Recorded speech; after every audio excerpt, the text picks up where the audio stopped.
to relate to each other.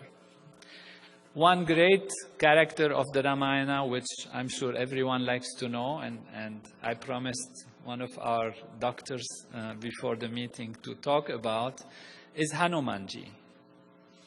Hanumanji, how can we explain such a very complex character? How can it be that a structure in our body will become small, then become big, then send messages, then go through a small hole, then burn the city, then bring healing aspects and all of that? And if we look at it carefully, we find it is the hormonal system. All our endocrine system together is under the control of Hanumanji. And you know, the hormones are very tiny molecules, you can't even see them under the microscope, that travel everywhere in the body, that can penetrate through small holes that sit on receptors. They send messages, they are messengers actually, and therefore this is how it is a message. Yet, as a whole, as a group, they are huge. In a split second or a few seconds, if you have a secretion of hormones, a certain type of hormone in the body, your whole metabolism can be changed, your digestion can be changed, your immune system can be activated or deactivated. And when you look in the Ramayana and see how Hanumanji is described, you actually find that this is a physiological description of the entire hormonal system. I let you read how the Vanaras, which are the monkey-like aspects, are actually guided, and their king, Vali and Sugriva, and the relationship between them, and how they actually control the hormonal system. If we look at the pituitary gland, which is called the master gland of the body, we find that the anterior pituitary gland is Sugriva, and the posterior pituitary gland is Vali. Angada is the son of Vali. There is a long story of how they interact to each other, how Vali goes into the cave, which is the Sella Turcica, a specific cave in our brain, actually, existing in our brain. And only Vali could go through it, Sugriva had to wait on the door. And the whole story, in its very delicate intricacies, how Vali told him, I will send the milk if I kill the demon. If all of you, I don't know how many will remember that. And you see that this part of the structure of the pituitary gland is related to milk secretion, how this part is related to other aspects that are described almost technically precisely in the Ramayana, in word for word, as if you just change the words and the Ramayana becomes a physiological book, a book of neuroanatomy or neurophysiology. It's just by translating the names from the ancient Vedic names to the modern names, you see an exact and precise description of what is taking place. And what is amazing also is that even if you go back into the stories, for example, Vali was said to have been born from the head of his father, Riksharaja, and Sugriva was born from the neck of his father, Riksharaja. And then they joined together and worked together.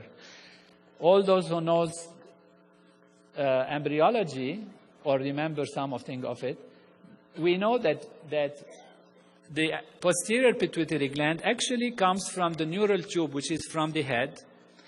And the anterior pituitary gland, I mean in our body, in physical physiology, the pituitary gland comes from the top of the neck, from the palate, the anterior pituitary. And the anterior pituitary climbs and joins the posterior pituitary.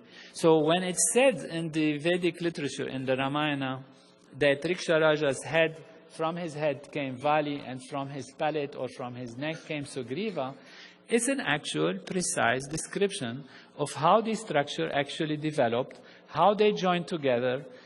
So these are just a few examples.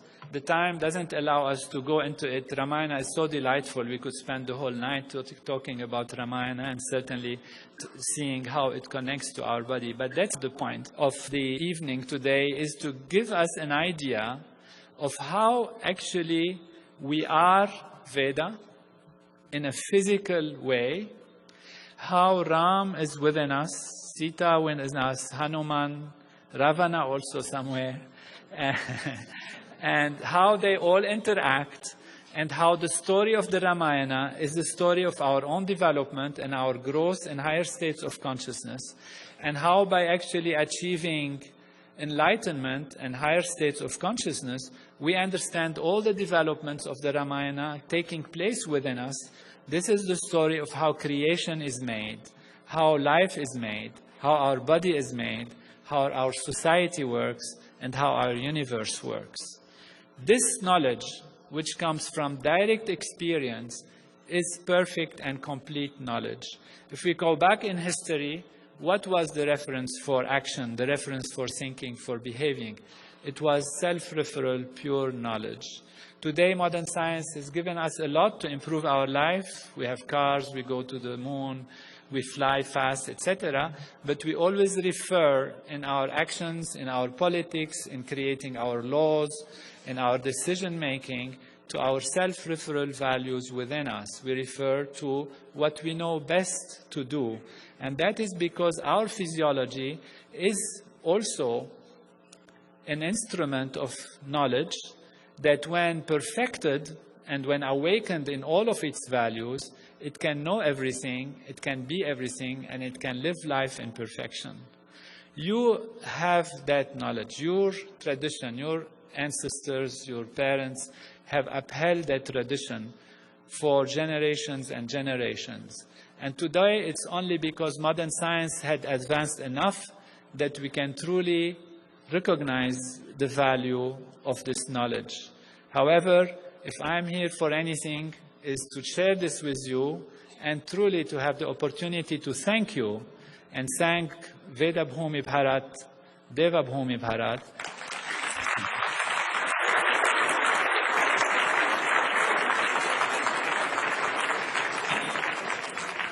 and the holy tradition of Vedic Master, and of course my teacher, Maharshi Mahesh Yogi, for maintaining this knowledge and giving it to the world for the creation of a true Ram Raj, heaven on earth everywhere. Jai Guru.